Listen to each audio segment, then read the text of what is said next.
Good afternoon, everybody.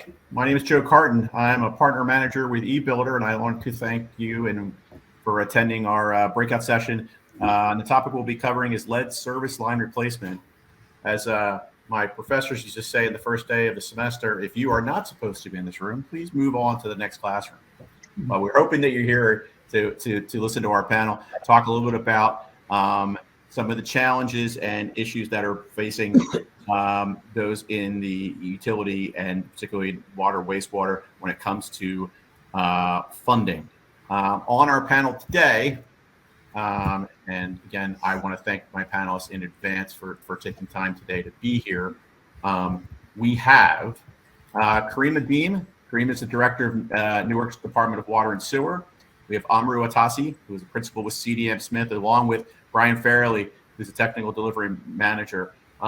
What I'd like to do today is really just have a discussion about the work that has been going on at the city of Newark, the challenges that came about regarding the program that they've been involved with, and really most important and germane to the topic today, how funding has played a role in making sure that program has been successful, and really where that'll take us really depends on two things.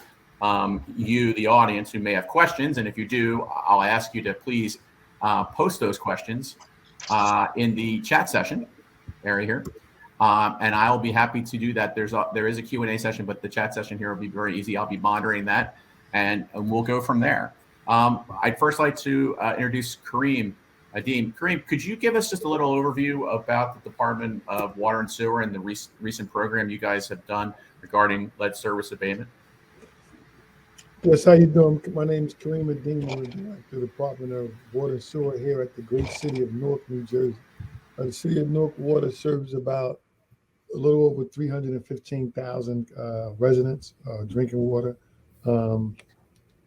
We have two different water treatment plants. The Pequannock Water Treatment Plant, which is 100% owned and operated by the city of Newark. And we're 50% into the North Jersey District Water Supply, which is run by the North Jersey District Water Supply.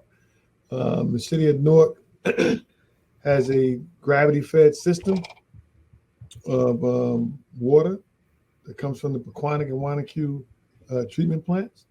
In 2017, we started experiencing our first lead exceedance after 25 years of being in compliance. We were a little shocked, dismayed. It never happened to us, didn't know where it was coming from.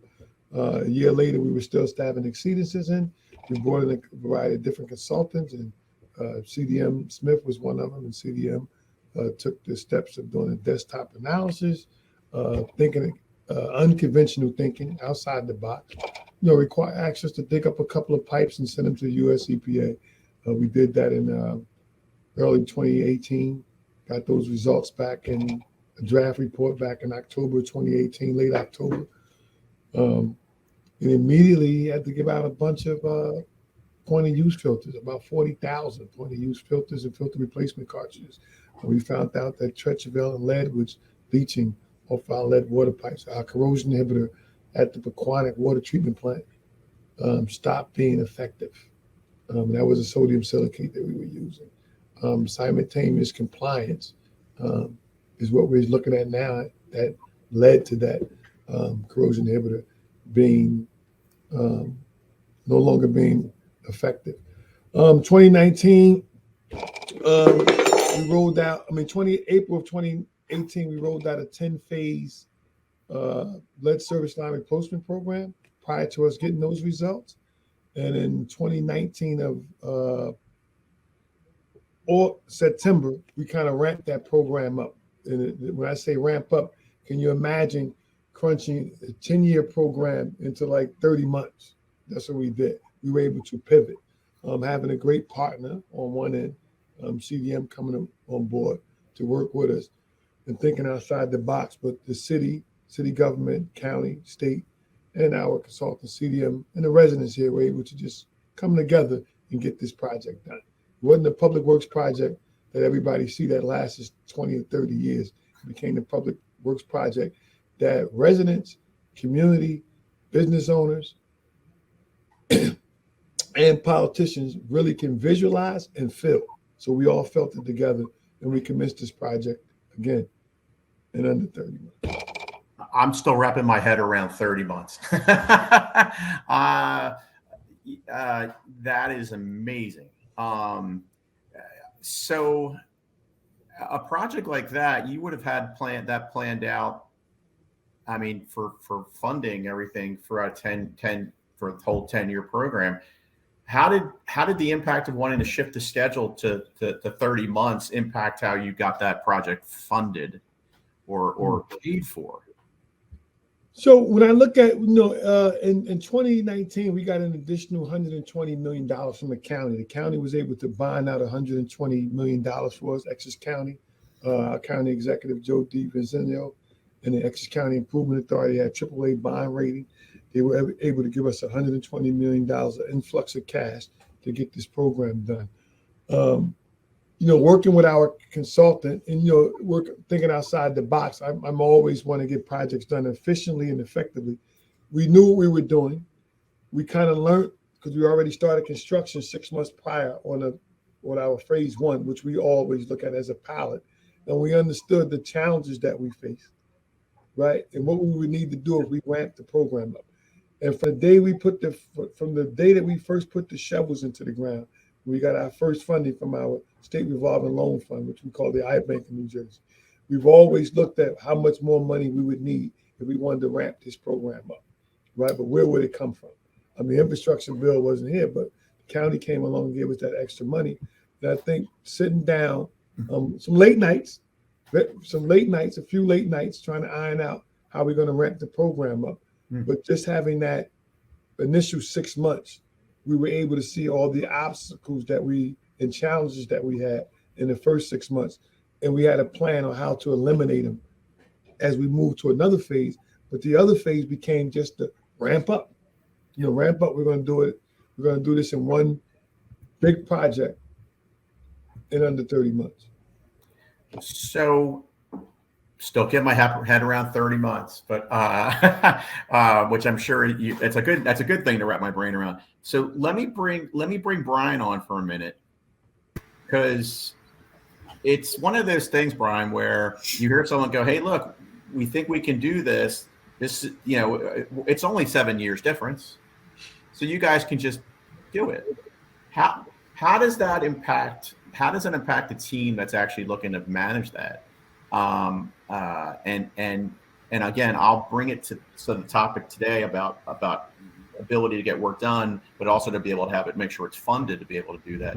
What kind of challenges did CDN Smith run into in regarding hearing this unusual request to shave off, 7 years off a program? Well, Joe, it's funny. I'll tell a quick anecdote here. I got a call on a Friday evening before Memorial Day in 2019 from my boss, Tom Schottel, and he said, "You're now the program manager for Newark." And then he clicked me in, and it was the first time I ever spoke with Kareem 2 minutes later to help out, boost up this program real quickly.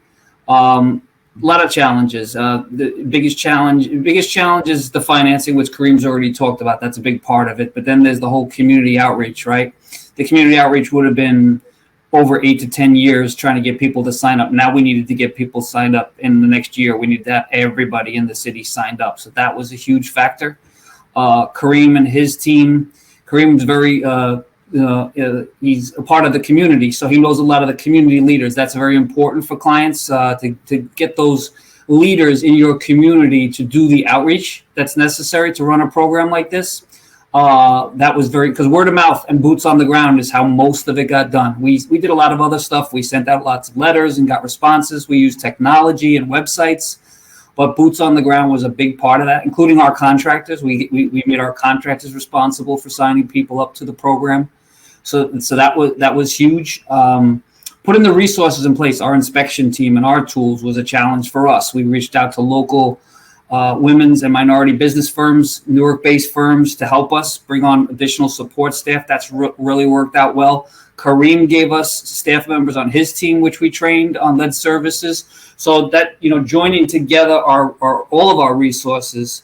And this is going to be a challenge for a lot of cities in the future with the way the economy is going and the need for engineers and and construction workers, it's going to be a challenge even more than we faced in Newark, throughout the United States. So that was very coordinated, fast paced, very fast paced. That was definitely it. But like Kareem said, a lot of late nights talking about, we put out those 2 emergency contracts in like 7 days. We were negotiated contracts with the contractor. We had notice to proceed in like seven or 8 days after they actually put their pricing in. So that was pretty amazing. That for to be able to do that. And I think the biggest thing is having all parties on board. So they had the water department on board, CDM Smith on board, the DEP was on board with giving the funds that they needed to get, the county giving all that money.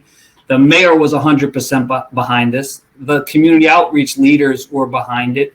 So that effort, and I'll mention the council members too, right? Because they had their councils around the city for the different wards.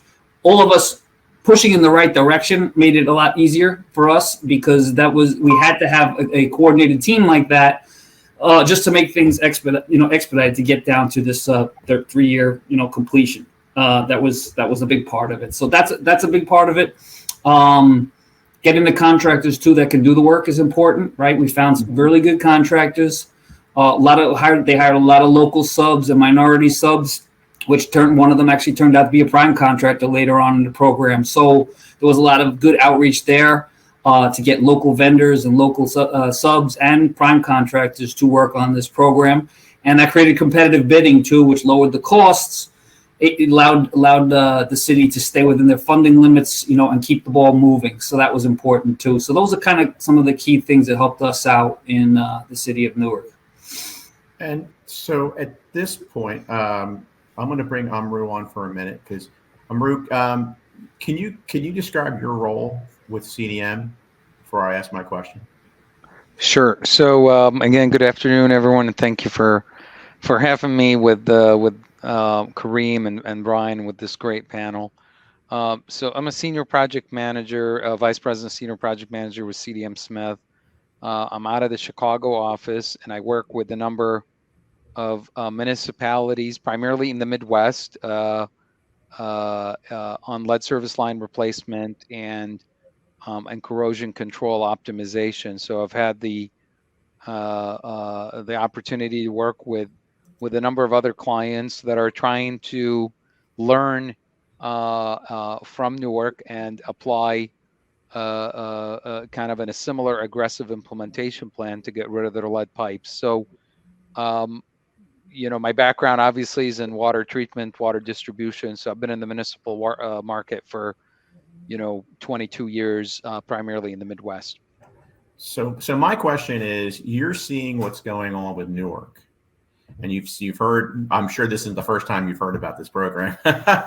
It's been a remarkable program. And if people get an opportunity, you can look it up online and see a lot of great stories told in New Jersey and New York about this program. How similar or different would you say this when you go? Because I could ask Brian about. I know on the East Coast, CDM is looking at other places as well. But how are you seeing this? Are you seeing this type of approach similarly or aggressively in other areas of the country that you're going after? And before you answer that, I'm curious from a funding stage point, because I definitely want to make sure we talk about that. Are there new challenges for agencies that want to take advantage of doing something like what Newark's doing now, as opposed to when Newark started this approach back in 2017, 2018? So I'm just going to get your opinion on that from your outside standpoint. Yeah. I'll answer the second question first. I mean, with regard to funding, I think in many ways Newark set the stage kind of for a lot of the municipal water utilities to start looking at alternative ways to fund lead service line replacement. There's not one source that's going to pay 100% of the costs, and Kareem kind of outlined, a combination of the funding sources that they've utilized. Since then, we know that the infrastructure jobs bill is got about $15 billion of funding for lead service line replacement, 49% of which is targeted to be principal for, using, basically funds that are going to be principally forgiven. essentially grant funding, if you will. We know that's about a third of what the country needs in terms of replacing all lead service lines. We estimate about 45 billion, and this funding covers about a third of it. So it is certainly going to pay for a significant portion of lead service line replacement. Now, there are other sources of funding that other communities and municipalities have used. We know the ARPA funds that were distributed last year can also be used for lead service line replacement. We know the HUD CDBG program also does provide funding for lead service line replacement, and there are local funds similar to what Kareem did for Newark, with at the local level, whether it's through the city, county, or the state, they can provide additional funding to pay for these programs. And because of the magnitude of this and the cost required to replace all lead service lines, it is very difficult for every community that has lead service lines to implement their programs as quickly as Newark did, because it just requires a lot of money to come to the table very quickly. And so what we typically see is municipalities and water utilities look for something, that's on the order 10, 15, 20 year replacements, provided that they're in compliance with current and upcoming regulatory requirements. Because once those once compliance is once the water utility is not in compliance, they're going to have to essentially expedite and accelerate their replacements. But certainly, developing a plan and figuring out where the funding is going to come from, how to engage the community, and convince people to sign up are two of the most critical challenges that we hear from our water clients. Outreach and funding. And Kareem, did you want to add anything to that? Yeah, I just want to add another thing. We kind of overlooked this, but in the city of Newark, we didn't overlook it. As we ramped up, we made sure that we got the community involved where they can visualize it. And part of that is, although the infrastructure and jobs bill came later, we started, employing the Newark residents, that diverse workforce that live in the city. We start bringing them on with the local unions to get an apprenticeship program. That apprenticeship program, residents got to see familiar faces removing lead service lines. That teachers got to see their students working on a job. Mothers got to see their sons or nieces or nephews working on a job. Quick story: we're working right during COVID. COVID just came in, and we're slowing down a little bit. But we were so far ahead. We went from replacing about 200 lines a month. 120 lines a month to about 120 lines a day when we did this ramp up. So almost, I think, a little over 2,000 lines per month. In a couple of those months, we hit that plateau.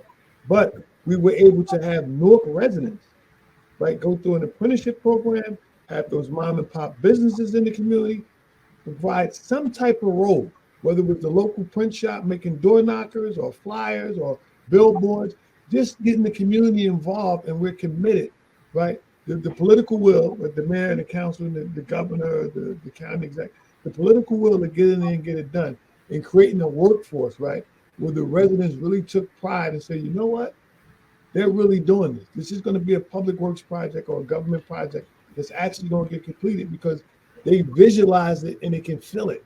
They can feel it because, we communicate. Brian always say, when we work with our consultant, everybody was saying, why do you have money in the contract for public education? Because we're going to be doing community meetings. We're going to be doing billboards. We're going to be doing lawn signs. We're going to be doing on the bus shelter or the bus stop.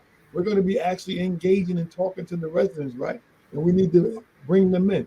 We're going to be detouring the block, detouring traffic. So all that stuff, in creating a workforce program, I think was the tip of the iceberg, because residents really got to see that familiar faces actually working on middle wage type jobs with the unions, right? And they're still some of those residents are still working in the state today, and some of them are working out of the state, but they're still in the room. Wow, I muted myself because I said wow, and I realized how loud it might get. So I just paused because you really, when we first talked about this topic, and I'll share with everyone else is on the call. My thing was, and I think I talked about you guys. I said, this isn't the most sexy job. If you told somebody this is what you're going to do and this is where you're going to spend my money, it's not a stadium, it's not a restaurant, it's not a bridge. But it's the same as when you open your walls like I did 2 years ago and put in an HVAC system. I can't come and show you how much money I spent there, but on a day like today and yesterday when it's 90 degrees here on the East Coast and I put the air on, you're going to feel the benefit of it. Same thing that I think about when I think of this program is that you had to go out there and get them involved because you can't show them it until they're digging it up. And it's not the most sexy thing, even when you do that in replacing it. It's the benefit of what they get out of it. And I think you're right. I think people miss that when they budget work. They budget programs is telling people while they're doing it. It's in some ways it's much more appealing than a stadium or a bridge or thing because it's something tangible I'm going to have for, as you guys said, 10, 20, maybe 30, 50 years from now that'll always continue to come through my house. Whereas other things come and go. I mean, so to me. I guess where I'll take this comment is all I've heard about is different places that alone, Kareem, you have found funding to do this project. And then tying up on what Amrut said about, the monies that are even out now is only going to cover a third of what we need. How do you manage all that? How do you make sure you're pulling the funds out right to pay for this as opposed to that? And plan all that over. Again, it was a 10-year program, and then it becomes less than 3 years. How do you guys account and manage all that funding and balance? I'll chime in for a second here, Joe. So one of the things I've done, and just to follow up on what you said, I've worked on a lot of large wastewater and water treatment plant projects. We're behind the fence, you're building it, and then it gets built and put into service. And working on this type of project is much different. You get to actually see the end user face to face. You get to see their happiness when you change their line. I mean, nothing better than seeing Kareem walk down the block and people waving, thanking him for changing the service. That's a great feeling. And that just makes its way down the block. One of the other things in comparison is usually when you're talking about these type major infrastructure programs in wastewater or water, acceleration means more money in most of those jobs. In this case, acceleration meant savings to us. Mm-hmm. By doing what we did and getting it, making it free. Not every city is going to be able to make it free, but make it as cheap or as free as possible. We were able to attract more people into the program and get all the houses done on that block the first time around. We saved, I think, between 15 and 20% cost savings by being able to do it one time going down that block and not have to bounce back. Our bids went way down once we had a large volume, thousands of homes lined up to do. So in that case, accelerating it made it cheaper. So that's a big advantage that cities and agencies need to look at. You have to think about accelerating. The price of copper is not going to go down in the next 10 years. The price of labor is not going to go down in the next 10 years. So anything you can do now to accelerate that program, you want to be taking advantage of it. And then on top of that, about managing it, and Kareem can probably expand on this, is we had the SRF funding coming in from the state for various phases of the contract. It's important not to miss those opportunities, right? Because they come out every year and everyone's going for that money, right? Everybody wants a piece of that money. So hitting your deadlines and getting your funding requests in, and then completing as much work as possible so that when you close your loan, you maximize what you use out of that loan request that you made and not missing it and not losing that opportunity. And the money doesn't come back. It just goes away. And then you have to start again next year. So that's an important factor, I think, that Newark really took advantage of. I worked very closely with Kareem's right-hand man, John George. We always hit the funding deadlines with completing projects so that they maximized what they were given, because not everybody's going to get everything they're looking for. Amaru mentioned there's a big shortage, so you got to take advantage of what you're able to obtain. Yeah. Kareem, did you want to add anything to that? Yeah, I just like, Brian touched on two things, maximizing the funding opportunities. I thought, I looked at this program that when we accelerated it, we probably saved an additional $50 million. And people say, why? We're not ripping up a street that was recently paved again, right? Because we had, and I just want to backstep for a minute. When I say $50 million, we probably saved between $30 and $50 million.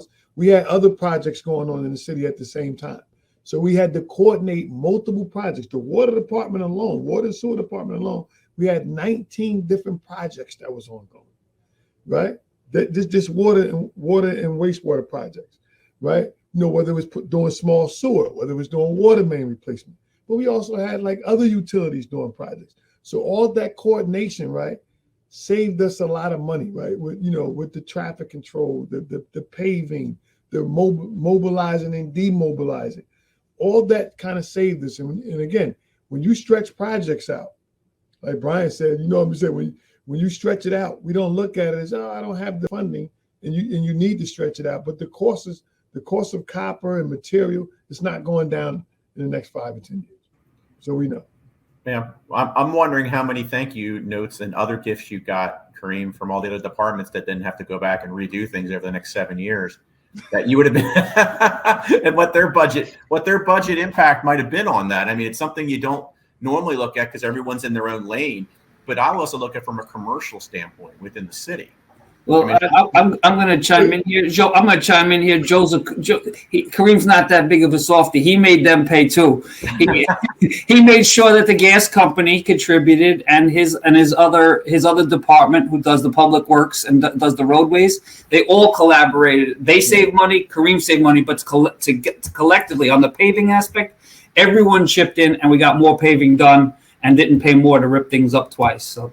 Yeah, that was very successful. And Brian, to be honest, we did more paving in the last 2 years than we did in the last 10, right? Because that collaboration, the phone company, the gas company, the fiber optic. Oh, you going in that street?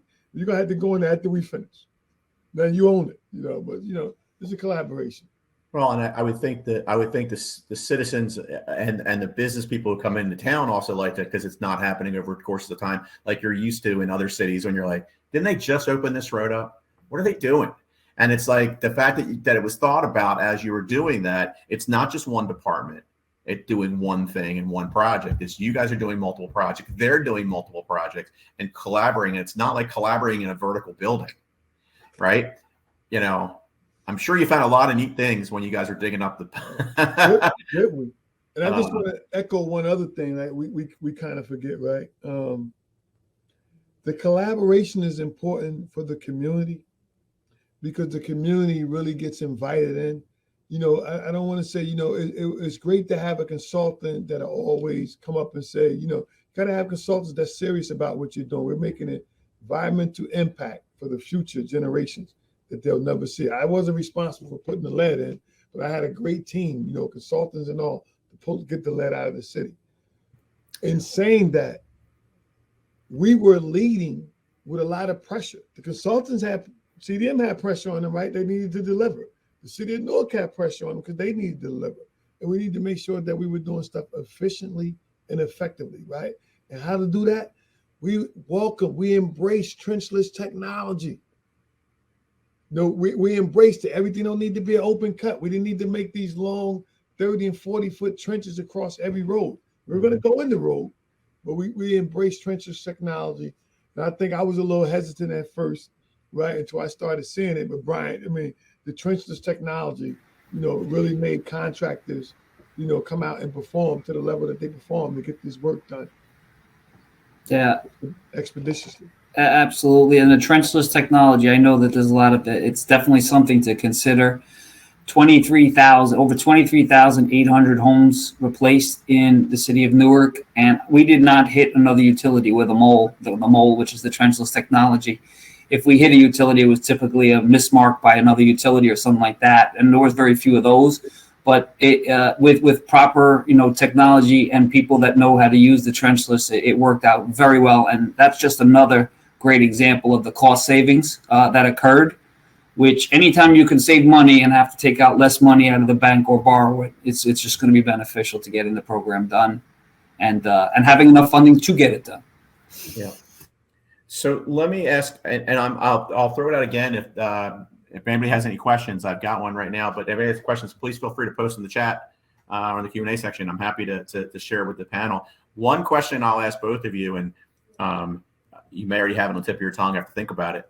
Well, and I'll look at it from from a program management standpoint, and then because of the topic today, the funding standpoint. What are some things? What is one thing? I'll leave you to one thing that you wish now, what your experience is that you wish you would have done differently, if there is any. It sounds like you guys did. It seems like it went pretty relatively smooth, and I know it's not. I mean, 30 months is a grind. But what would have been one thing that you guys wish you would have known when you got started that you could have changed? Just curious. I wouldn't have picked up that phone call 2 years ago. I'm just kidding. One of the best days of my life, be honest with you. But no, I there's many things. One of the things that I would say, which were, towards the end was a bit of a struggle. It was 3 years, so we didn't have as much time to deal with this, but there are going to be homeowners that are resistant, challenges to getting into people's houses. And when you start to realize that early in the program, you really need to have a team of community outreach people focusing their efforts on those homes. Otherwise, you're going to end up 3 years, whether it's 3 years later or 10 years later, and those same addresses are going to be there from day one to to the last day of your program. So you really got to put a team together to, I want to say, go after those types of homes, because those are the challenges. When the people sign up right away, we're in, we're out, and we're done. It's the challenge of getting to those last 100,000 homes. That was a big challenge for us. And in hindsight, if we had the time, we would have started going after those homes much earlier. We were just putting out 2,000 homes a month, so that we were a little occupied with that. But that would be one of my recommendations. I had a conversation with Armor. I think this was back in October, right? And it was more related around, I wouldn't say I would change it, but I'm just saying having the ability to pivot, right? Pivot, but have the ability to pivot and overcome your obstacles when they come to you. And, one of ours was creating a right of entry, right? Where when you live in these large urban cities, that the city of Newark, between 75 and 80% of our population are renters, right? They rent, so they don't own the homes. And the challenge we've seen in the first 6 months, Brian, no matter how many door knockers we did, no matter how many times the community groups went to those houses, the residents or the tenants wanted the lead service line replaced, but they didn't own the property. They couldn't give the permission. So when we got ready to ramp the program up, we knew that was the obstacle. We kept track of the obstacles. Hey, how can we handle that? Here's an ordinance that is mandatory to do lead service replacement, and we can use, because it's a public health issue, the tenant can sign off on the right of entry to get into the homes. So I thought that was wonderful, and I was sharing that with Amaru maybe back in October, how other cities need to do, having legislation in place, right? So you can, navigate through and do the block by block approach where you're not mobilizing and demobilizing. And like Brian said, you know what? He said, hey, Kareem, he said it to me, we need a team to focus on the two houses we missed on Smith Street. I'm like, yeah, we'll get to it in the end. But you know what? You're right. Now that I think about it, we could have brought on a group of 3 or 4 to go chase that down. But I thought it was more important to chase all the other things down and come back to that. And when we went back, Brian, we did notice when we went back, it wasn't as hard as we thought it was. It was more of a language barrier. Yeah. Just the city being involved. Yeah. Yeah. See, Kareem was a big assistance with his team. He would put out his, a lot of the challenges is people are not home during the day. So Kareem would give us guys on his water crew that would go out at night and knock on these doors on these last 1,000 homes that I'm talking about. They must have visited 1,000 homes in the last year, 6 months probably, and got us into those homes after 3 years because they kept going to the house. They saw somebody walking in the door. They saw the neighbor who asked the other person to call. So that was a big help to us. Absolutely. Well, it really does take it takes everybody. It's amazing. So Amru, I'm gonna throw because I see. Do you have a comment, Amru, on this? Yeah, I was just going Good. to add. You asked a very good question. What should communities? What would have been what could have we done differently in Newark? But maybe one question that I think kind of as a follow up is what should communities be thinking about that are ready to embark on a lead service line replacement? What are the things that they can do now as they figure out their funding? I would say three things. First, you got to get your inventory in place. Know what materials you have, where it's located, and understand where you stand in terms of the inventory. That obviously is the first step. The second one, we talked about community outreach, and Kareem hit on a lot of key points. Is that this is not a project that like we have at a water treatment plant or wastewater treatment plant within the fence. It's out in the community, it's in people's homes. So any program that involves working with the residents, working with the community on a regular basis, typically our outreach folks say you need to start 18 months before you actually put shovels in the ground, because it requires that much outreach and communication, working with the community and your local partners. And the third piece I would recommend is work on your lead service line replacement plan. And the plan is going to obviously include the inventory, where you stand in terms of the services, the outreach plan, but also it's going to prioritize where and when those lead services would be replaced, right? The project team has to stand in front of the public and be able to defend why a block is going to be replaced first versus the last block, right? What is the prioritization process? What factors are used to prioritize where that replacement is going to start? And then, of course, the funding. The plan is going to outline how you're going to pay for it. And you hit on a very good point, Joe. Earlier, you said, "Well, what happens if all of a sudden there's an influx of some funding? How would you retool?" And it goes back to Kareem's point. You always got to be ready to pivot. If you've got more funding coming in, guess what? Having a solid plan is going to allow you to be able to have to accelerate your program, because you already have a plan and you're just implementing your plan. Yeah. So anyway, those are the three things I would recommend to any utility listening today. Get your inventory, put together your replacement plan, and start figuring out your community outreach strategy. That's and great. Joe, I just got one echo on that. The other part Please. is you need to make sure you have a diversify your community outreach. In Newark, right? In Newark, every time we thought we ran into an obstacle, I remember some of the contractors and the CDM guys say, "Hey, the guy speaks Creole up there. Oh, we got 2 employees to speak Creole. Hey, send them up there," right? Because like when you think about it, right, we live in a multi-language city right here, multinational city right here.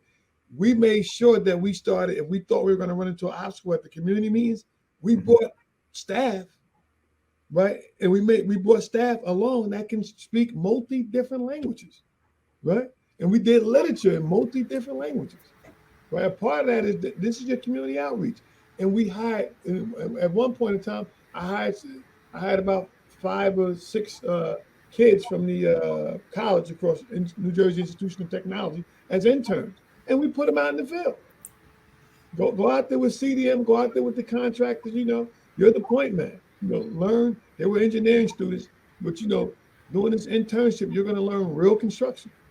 You're going to learn how to communicate not only with the contractors, but with the residents that you're immediately impacting their life. So I think it's a great opportunity, especially in these large cities that got these large programs, to involve the educational institutions, the colleges, the universities, even the schools, to come on board and help you with that community outreach, because everybody listens to the kids.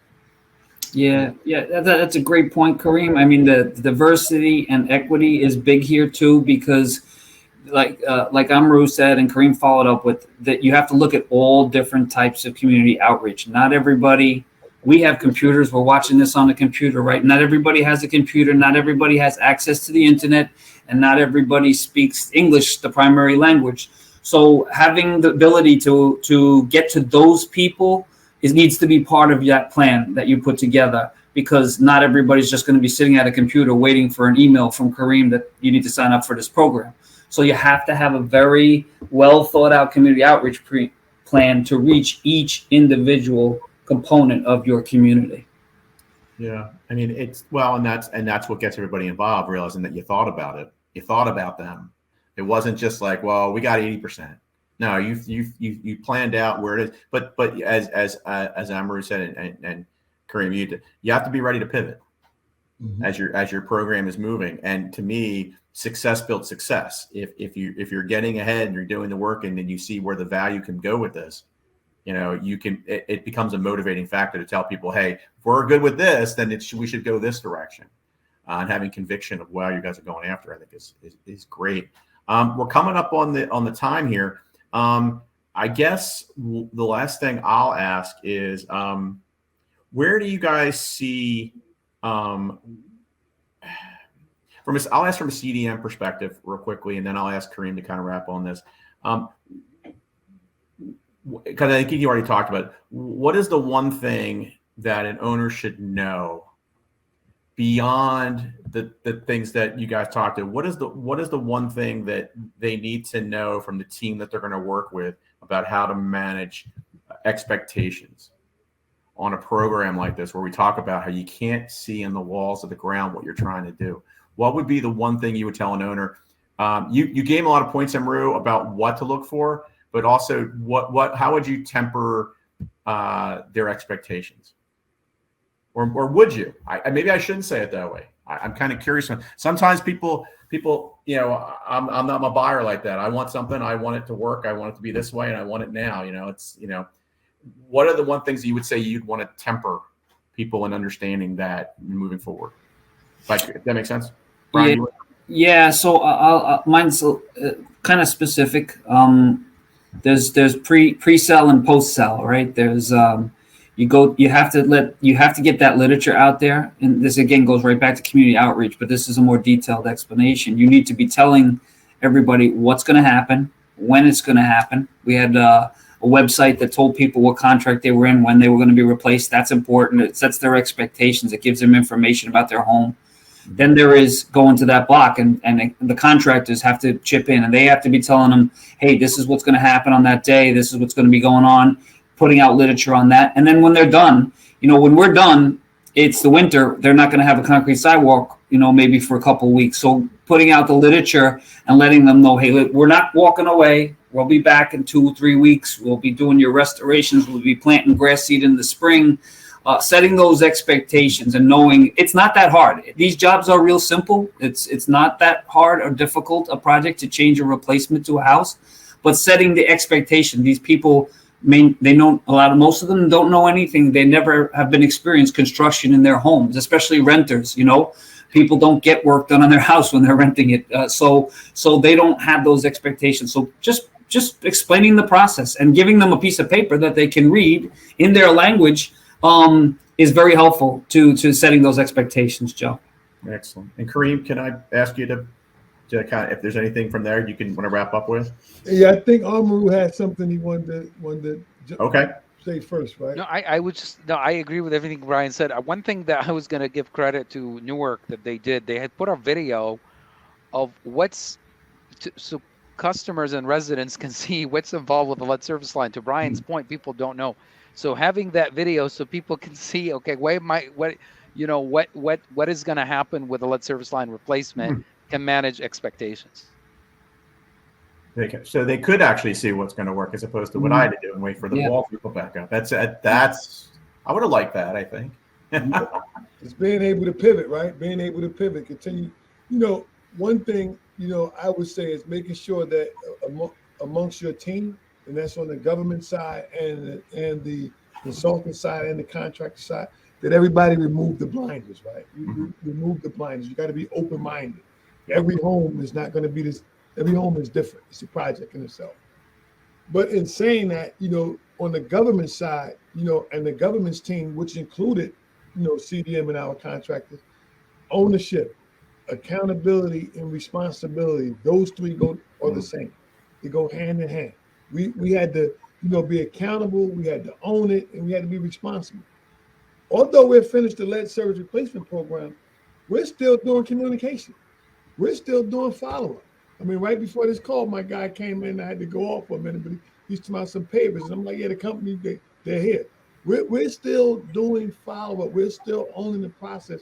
We're still communicating, right, to residents that we're finished the program, but we're doing the cleanup. We're doing the touch-up work. We're responding to a complaint for a house we replaced 2 years ago because maybe the lawn went down 6 inches, right? We need to respond, right? And some stuff is not related to lead service line replacement, but we're still going out, hearing the residents, addressing them. And on the utility side, that's great communication because these are the residents you're going to need again when you're doing another project somewhere, right? They've actually trust you now.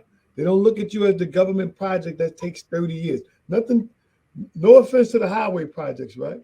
But when you ride down Interstate 95, man, they're always doing construction, right? Whether they're widening the road, creating a new bridge, and we look at it like, my whole lifespan I've been saying I'm working on a highway project. But this project, the residents had a chance to not only see it, but really be involved of it.